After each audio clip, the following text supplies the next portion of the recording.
Our next guest is no stranger to Black Authors Matter TV. We generally have her on when she has a new book release, and not every time because she's sometimes releasing two books a year. But Vanessa, welcome back to Black Authors Matter TV, and she is on for her book release for her new book,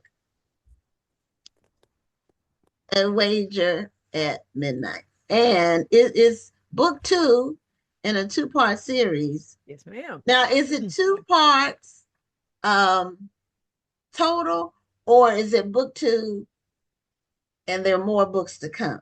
There's three in the series. So we Okay, start with A Gamble at Sunset.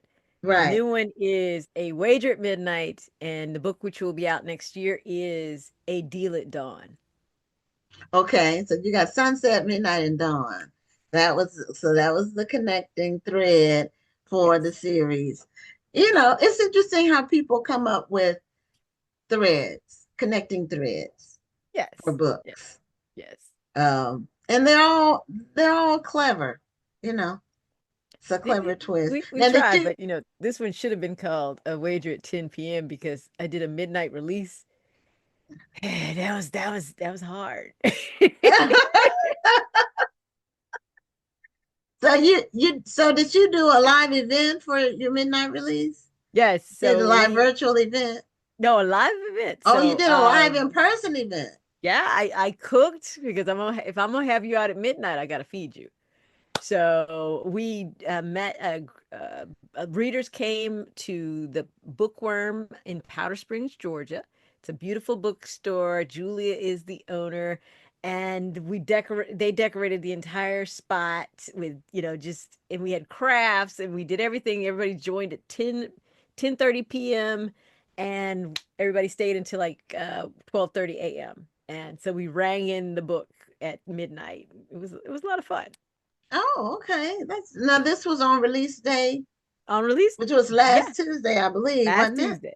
Yes, Okay. last Tuesday. Wow. So that's I don't know if I've heard about. I'm not saying it hasn't been done. I hear all about different book release techniques and events and things people have. I don't think I've heard about that one. So did you do it at midnight because of the title of the book? Yes. Yeah, Okay. that's why I should have been at 10 p.m. A wager at Okay. 10 p.m. would have been a much better title. No, but I think that's great. If you were able to get some people to stay up to do that. Yes. Yeah. But in Powder Springs, Georgia, you said, because that's right outside of Atlanta. My Mhm. niece used to live in Powder Springs. So yeah, she moved to she's in Charlotte now. Okay. Yeah, Okay. but she was there for a while. And so tell us about this series, Okay. and is it one continuing character?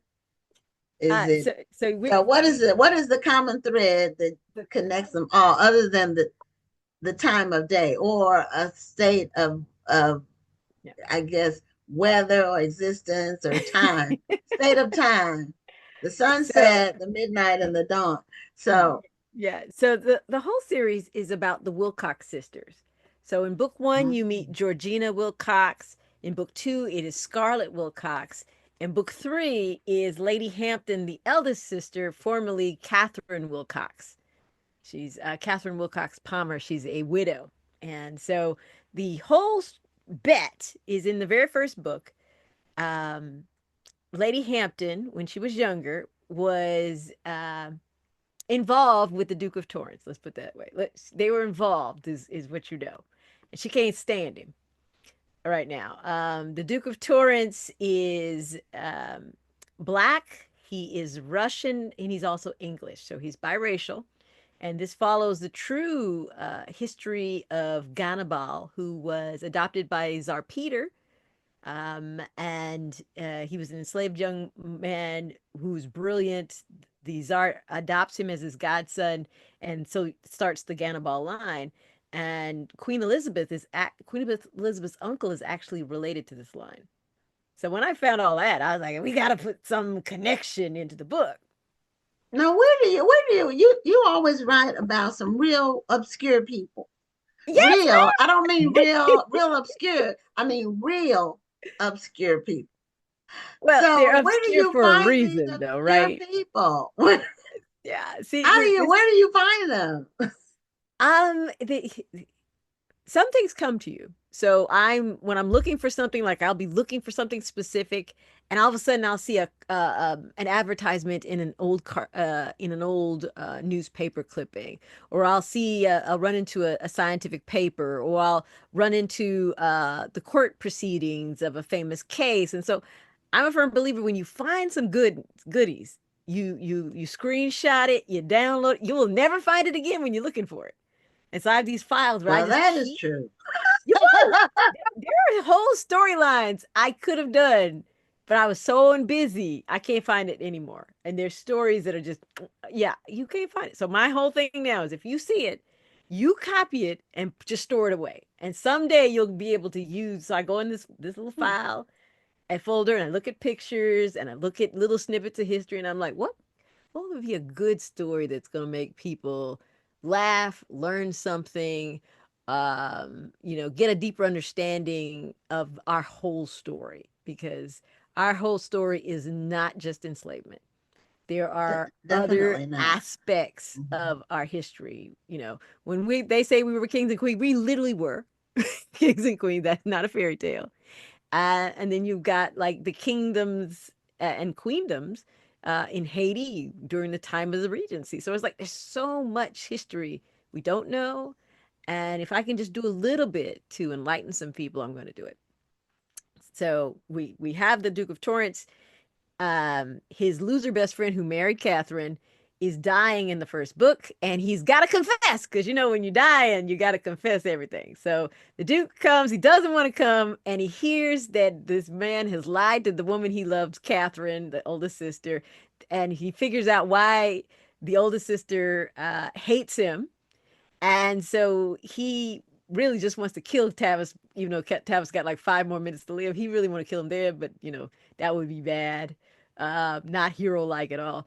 But he decides to stay in London instead of going back to St. Petersburg, Russia, and he's going to fix everything that Tavis messed up. And his hopes is that the older sister will see that he is really a good guy, and that she will love him again. But she can't stand him, and she wants him gone. And after a year of trying to get rid of him, he's sticking around. They end up making a bet, and he says, "You know what? You've been so busy trying to run your father's coal business." And the coal business, by the way, is modeled after Caesar Picton, who was a wealthy black man during the Regency who figured out that rich people don't want to touch coal. And so he hand delivered coal to all of the rich residences in Mayfair, made a lot of money, built a beautiful house on the Thames. And so that family is modeled after Wilcox, because Caesar Picton's daughters married very well. So um, the Duke decides to stick around. He makes a bet with Catherine that he now knows those sisters better, her two younger sisters of marriageable age, better than she does. He can find them great matches. And if he does, before she can, then she has to marry him. And she's like, oh, no, no, no, I'm not getting married again. I'll rather be your mistress for 6 months. And he thinks about it, and he's like, that'll work. And so that's the bet going on in the background. And they're Oh, tied in the first book. So in the first book, okay. because they disqualified somebody who ends up the one that she's with, so he didn't. So this union doesn't count. So whoever Okay. can match Scarlet in this book is going to be the winner. Now Scarlet's got her own determination, because she's literally, at the end of that book, she was blackmailing the Duke because she discovers that he's got the blood disease, and that he's been trying to keep it a secret, because Scarlett's a very smart young woman. She sees what people think are wine bottles are actually pain medicines that he's got lying around, because the blood disease is sickle cell anemia. Sickle cell anemia is an ancient disease. Oh, okay. Biracial people can get it. Black folks and some white folks can get sickle cell anemia. But it's an ancient disease, and during that time frame, you pretty much tried. It's just like almost what they do today. It's levels of pain management, different types Mhm. of pain sources, and whatnot. So he is enabling Scarlet to continue with medicine. And Scarlett will go to any length. She even dresses up like a man so that she can get into the medical lectures, because during this time frame, women are not allowed to do medicine at all. It is a male dominated field. And Scarlett doesn't want any part of that, and she's not going to be stopped. She knows that her people need medicine, that they need more access to care. She's going to do what she's going to do. And Stephen, our hero, who's a Trinidadian physician, he's an immigrant to London. He's the family physician for the Wilcox. He's also the physician for the Duke of Torrance. Sees her about to be exposed and steps up and says, "This is my cousin." So he covers for her, and so she can under her guise. But of course, that means they have to go to a brothel together with the rest of the guys. Right. Now, what's the time frame in the books? These are 1816, 1817 Okay, all right. And where it- does it take place? in London, primarily Okay, London. in Mhm. London. Because one of your other books was wasn't it based in London as A well? lot of the romances are based in London. Some of them are based in Haiti. Some are based in Demerara, Okay, which is present day Guyana. Yeah, I hop around the Caribbean, Montserrat. okay. I remember. I love the Caribbean. Now, did you have you spent time in London? I have spent time in London. Yes. Okay, so when uh do you research in London? When you're in London, do you actually go Yes. conduct Yes. research? And when you do you go to the library? Where does one go in London if they want to research a book? Yeah, London is literally a history book as soon as you walk in it. So there's history on the streets. So often I will find addresses of places or parks that are were very important during the Regency, and I'll go and visit them. So different streets, Parliament, literally going, because the beauty of it, like, America's really a young country. Yeah, I was going to say that And it's compared to England. I don't know yeah, exactly how old England is. I do know that the British family, the royal family, has been around for 1,000 years. So that's a long time for one very long family to time. rule. And I don't think anywhere else on the planet that's the case. I believe that has Most have been, had some sort of coup. They've been able to hang on. yes, They've been able to hang on. yes. But But yeah, so it's just literally, I do, the best way if you're going to do research, do a lot of pre-work to know where you're going to go, to know the places that okay. you want to visit. And because sometimes the time frame, like one time I really wanted to go to the Old Bailey's courtroom. That's the historic courtroom where, famous lawyers have walked, and there's cases during the Regency time frame that I'd love to play in and bring back. But you have to, I want to go in there. Pictures aren't enough. I want to, feel being in there and listening to how voices echo, because a lot of that is original architecture. The structures are authentic. So, and even when they do repairs, they try and keep the same materials, because these are ancient. I mean, these are, they're all like monuments, and you go in there. Right. And if I can bring that feeling to one of my books, I think it deepens the enjoyment if you feel like you're actually there. So as I try to be as authentic as possible. Okay. We have a couple of comments. And Angela Anderson said, it's a great series, Mm, and that A Gamble at Sunset set the stage. yes, yes, yeah. So I So, mean, this is one of those, you can read the books out of order, but you get more of the jokes, and you see the progress of the lies being and the secrets being exposed if you read A Gamble at Sunset first, and then A Wager at Midnight. yeah, a series, if I'm going to read a series, I want to start at book one. Now, sometimes I'll read a book and not realize it's part of a series, and then then I'll go back, especially if it's a book that could be a standalone. Mhm. But if it's part of a series, I would prefer to start with book one because that gives you the backstory Exactly, and exactly. you really can't. It gives you the impetus for some of the actions that take place in the future books.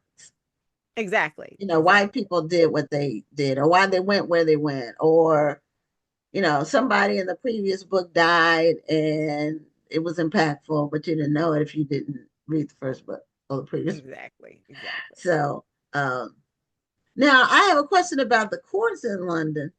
Mhm. Do they, because I've seen some more depicted on film, and I don't know if it's still the case. Did those judges, the people, they call them barristers, I think, Mhm. um, do Yep. they still wear those wigs, those white wigs? The horsehair wigs, I The think so. They ones think that like the yeah, one, the the white horsehair ones. wigs, but they may have gotten rid of the horsehair wigs, but they wear the white cuff Okay, collar. They wear the okay, long robes. They sit at the same or very similar half moon circled right. So the judge is like behind, and then they sit and they're looking out at you, and the jury men are over here, in like regular chairs, kind of sitting there, and then there's a witness box. So it's like a lot of that is still in play. And the formalities of the bailiff bringing out the person and they may not use the chains like they did before, but it's still very authentic. So depending upon the time frame that you're watching, if it's a period piece, they're gonna get a. You definitely have it. I just don't. I know because now we have women barristers, whether they force everyone to wear those the curly wigs. I don't know, the horsehair wigs. I'm not sure about that part today, but in the mm, past, yes. okay.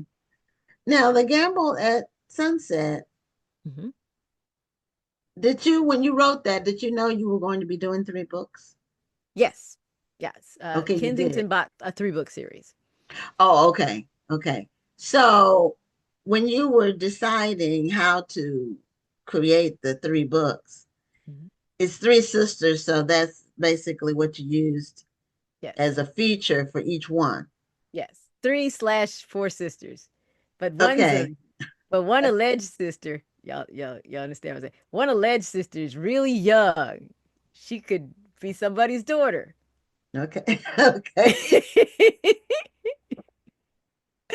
But yeah, so oftentimes, especially in romance, they want a 2 or 3 book series. So it's better to think about the world that you're building before you write the first book, because I like to, if these characters are like anybody, they're changing. If something happens in the book and they change, or they learn something, and that needs to carry through.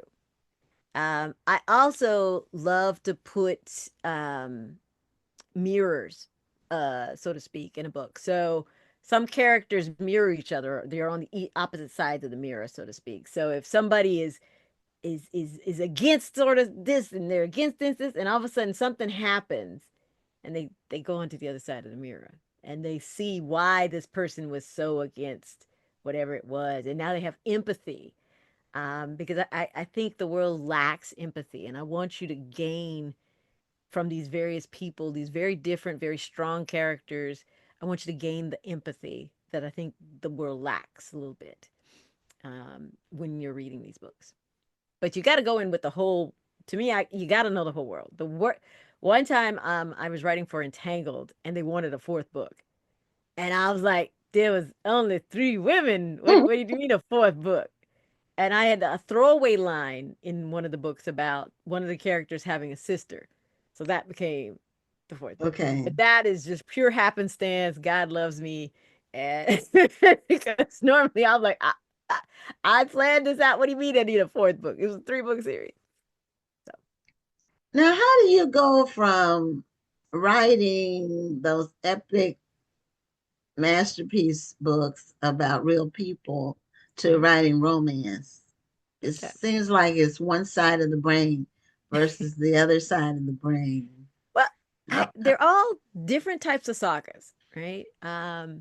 So for romance, it's I've collected bits and pieces of history, but I don't have somebody's whole story, right? So I have Caesar Picton's story, but I don't know who his daughters were. I don't know who they actually married. I don't know how, I can kind of, from the history, I can figure out how long he ran the business, but I don't know what happened to the business after, who did he pass? So there's like so many holes in his story. It's hard to do it as a historical fiction, but I can model them in this other story I'm writing. So that's a lot of the modeling. For the historical fiction, usually I do so much research, like cradle to grave it. I know what this person did, every aspect of their lives. And if there is a gap, I have enough information I can surmise what, to fill in the missing pieces. At the same time, I've done enough research so that I get a feeling of who they are. I don't want to write about somebody and mischaracterize them. I want to do honor Mhm. to these people because, like you said, these are folks that people don't know. Right. And this may be their first introduction to this history. So I'm meticulous in figuring out who they are, who they interacted with, who they loved, if they had children, all the different connections, and then the time that they're in. What political struggles are going on? Because usually these people who do great things are battling not just themselves or not just their community. They're usually battling a political system that is trying to take away their rights or to force them in some little tiny box. And they somehow have broken out of this. So you got to be faithful to all of those different aspects. You got to do a lot of research. So that's why you get the hundreds and The hundreds of 500 page page uh, versions tome, the of books. 500-page tome. There we go. You get that because I'm doing. And your meticulousness, I think this is the word, shows, Thank you. because the attention to detail is amazing in those books that are really sagas. They're really biographies, but they're historical fiction. Hmm. They're fictionalized accounts, but they really. Now, for those who don't know you, and this is maybe their first time seeing you, they may not know that your profession, I believe, is an engineer. That's what you were trained as. Hmm. Yes. And tell us a little bit about how you went from that to writing novels. Yes. So as a young person back in high school, I was gifted in writing. So I'm winning writing competitions, and I'm also gifted in math. I'm on the math team. In science club, I'm getting the gold medallions and big dirt prizes. And my mother literally sits me down one day and she was like, "Baby, you have to pay your bills. This writing thing is nice, but engineering will," and she's absolutely right. Engineering pays all the bills. It's very safe profession. And I worked for NASA. I've worked for Sun Microsystems. I've worked for Hewlett Packard. Did some telecom startups, and yes, it's exciting. But I do remember I had a boss who looked at a report that I wrote on diecast manufacturing, and they were like, "Vanessa, this is too interesting. You need to tone it down." Mm. We don't need all this for what the lineman thought and all these different things. We don't need to tone it down. When you have a gift, you've got to do something with it. Otherwise, it'll come out and or it'll be taken away. So you've got to feed your gift. You've got to do your gift. And so I literally had to sit that point in my life. I had to sit still for 6 months, and I wrote one of the first versions of Madeline's Protector, and it was cathartic and it was fun and being able to build these worlds. So the rest is history. Oh, now do you still do your engineering work? Not as much, still random consulting, but this is primarily 100%, writing because, it's fun. And as you said earlier, I got a lot of books coming out. So I've got some You things do. in I mean, contracts. I'm amazed at how, I think in the 5 years or so that you've been on, well, the show will be 5 years old in July. And you've been on every year with a new book, and we have not covered all of your books that you've released in that time period. Yep. So, Yep. Yep. so you are doing a lot of writing, and in the meantime, you've written I think three books that are at least 400 pages. Is that right? I mean, I'm Yeah, going from memory, but that, you are yeah, and absolutely right because I that's a think lot of writing. yeah, I think you were with me with Island Queen, Yes, and then yes, we've had Island Queen and Sister Mother Warrior yes. and Queen of Exiles. So Yeah, the those are last three time you were historical on was for fictions. Queen of Exiles. Yeah, so Yeah, we three didn't have you historical on with the fictions. Gambit book. We didn't have the Gamble at Sunset Yes, or because I think it came. the Lady Worthing mysteries because that's the other genres, right? So we've had the Yeah, Lady you were Worthing. on for something else too, I think. Could be a dupe for But Lady and but Baby. you've You been never know. It's all. you've been doing a lot of things.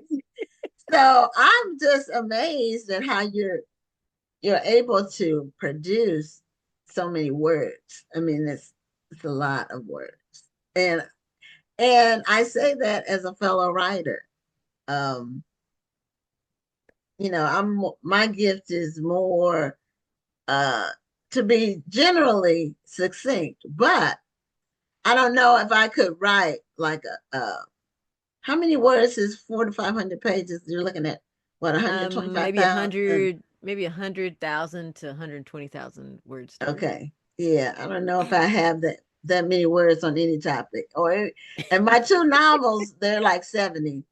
And that was like stretching for me.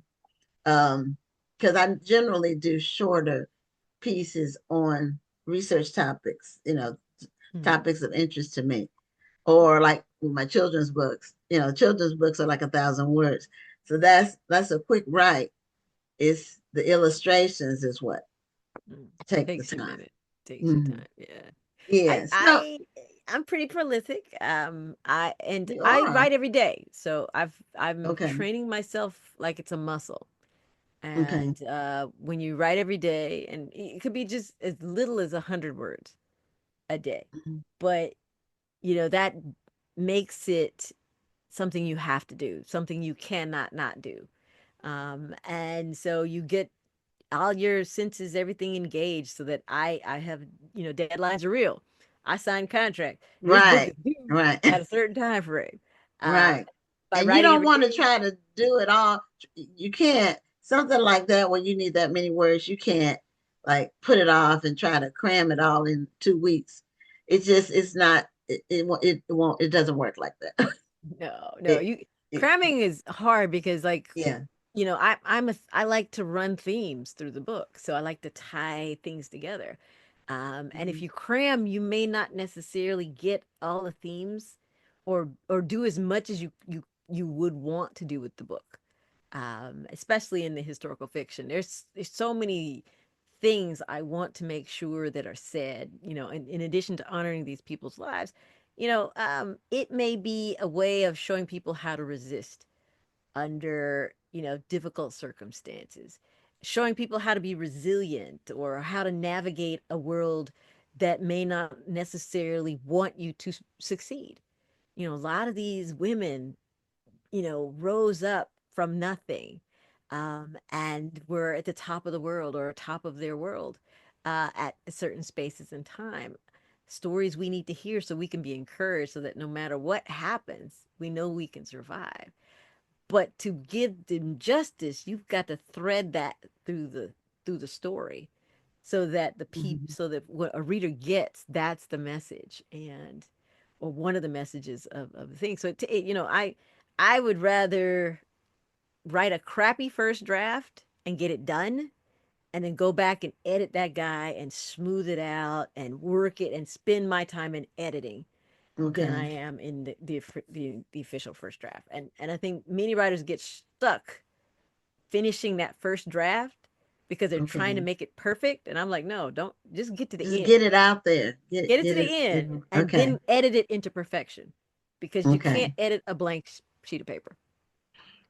Well, that's good advice. And we're at the end of our time. So thank you so much, Vanessa. Congratulations. Show the book cover of both of them, part one and two. And they're available wherever books are sold. Thank, Absolutely. thank And you my so. website, vanessariley.com. Yes, Membership of and everything. Stephanie Burnham, one of our viewers, put it in the chat because Rhonda's off tonight doing some training.